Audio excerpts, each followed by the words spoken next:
প্রশ্ন, জিহাদবিহীন সমাজে ইসলামের হুকুমত কায়েম করা সম্ভব কিনা? জিহাদ যখন দাওয়াতের মাধ্যমে কোনো মুসলিম নেতা দাঁড়াবে, তখন যদি কোনো ইহুদি খ্রিস্টান হিন্দুর সাথে জিহাদ করা লাগে, তখন মুসলিম নেতার অধীনে হয়ে জিহাদ করবে। কেউ ব্যক্তিগত যদি জিহাদ করে, তাহলে এইটা এই জঙ্গি তৎপরতা, যেটা আত্মঘাতী হামলা, এটা না যায়, যেটা হারাম।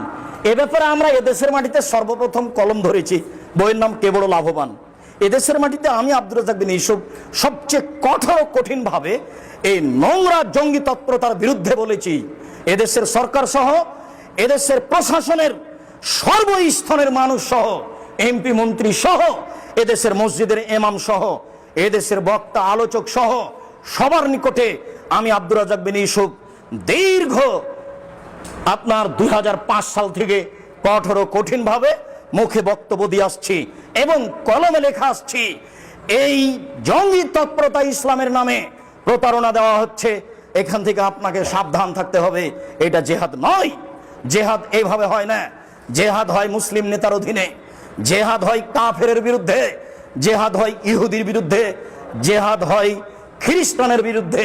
রাতের অন্ধকারে একজন মুসলিমকে হত্যা করার নাম জেহাদ নয়।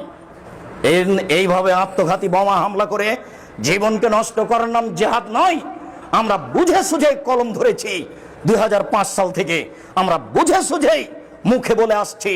আমি আব্দুর রাজ্জাক বিন ইউসুফ এই ভুল জঙ্গি তৎপরতার ব্যাপারে সর্বপ্রথম কলম ধরেছি বলে আমার আন্তরিক জোরালো দাবি, এবং কঠিন ভাবে বক্তব্য দিয়েছি বলে আমার জোরালো দাবি।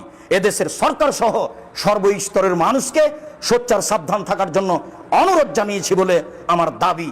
এটা জেহাদ নয়, মুসলিম নেতার অধীনে জেহাদ হবে, সেটাই মূলত জেহাদ। কোরআন আছে জেহাদের, হাদিস আছে জেহাদের, আছে এই কথা ঠিক। ভুলভাবে ব্যবহার করলে ইহকাল পরকাল দুটাই হারাবে, এই কথাও ঠিক। বুঝে আমল করার আল্লাহ তৌফিক দান করো, আল্লাহুম্মা আমিন।